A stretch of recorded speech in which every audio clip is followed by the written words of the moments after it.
The October 1st deadline issued by the civil administration to the Bedouin community of Khan al-Ahmar has now come and gone, meaning residents had better vacate their homes ASAP ahead of demolition.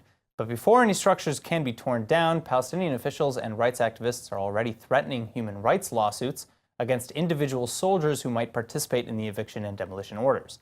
Well, returning now to the studio with more on this unfolding issue is attorney, public diplomacy expert, and lecturer Ran Bar Yoshafat. Thank you very much for coming back. Very happy to be here. Thank you.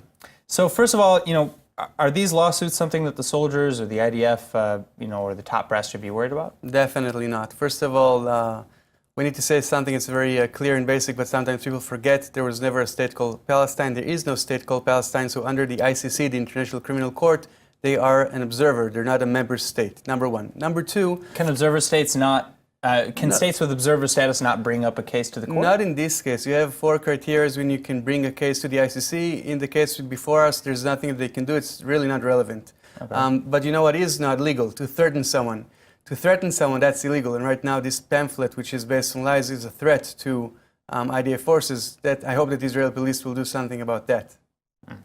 All right. So is this a good tactic on the part of the Palestinians, even politically?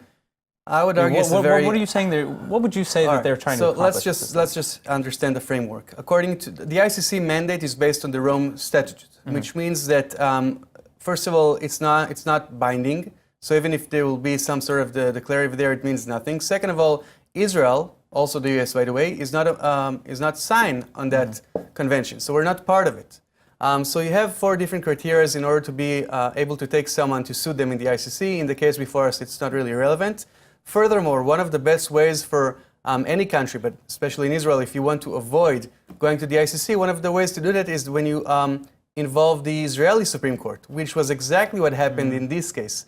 What people sometimes confuse is the Rome Statute and the 4th Geneva Convention. In the 4th Geneva Convention, Article 49, Clause 6, it says that you're not allowed to forcibly transfer people, which is, it has nothing to do with the Israeli-Arab conflict whatsoever. In this case, the real issue is that Arabs were building illegally. And let me tell you this, even Arabs are not allowed to build illegally. And that's the whole case here.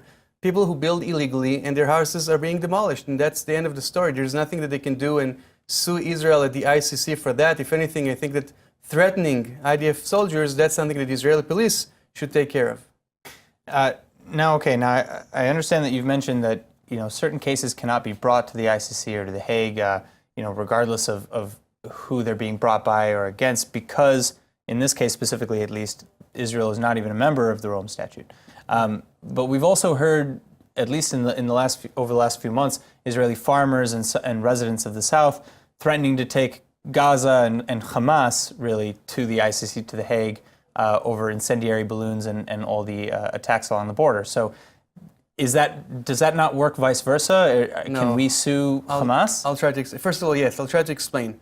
The reason why Israel and the United States is not signing this Rome Convention is because it says that settlements are a war crime.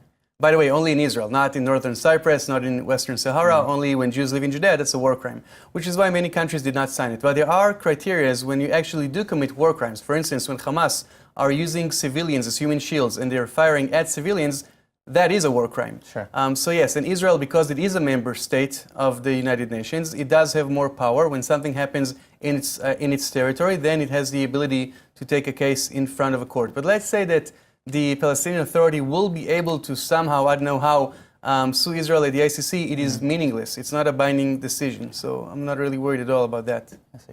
All right. Well, Ran, thank you so much for coming in and Sure. Sharing your insights with us. Thank you very much for having me. Thank you.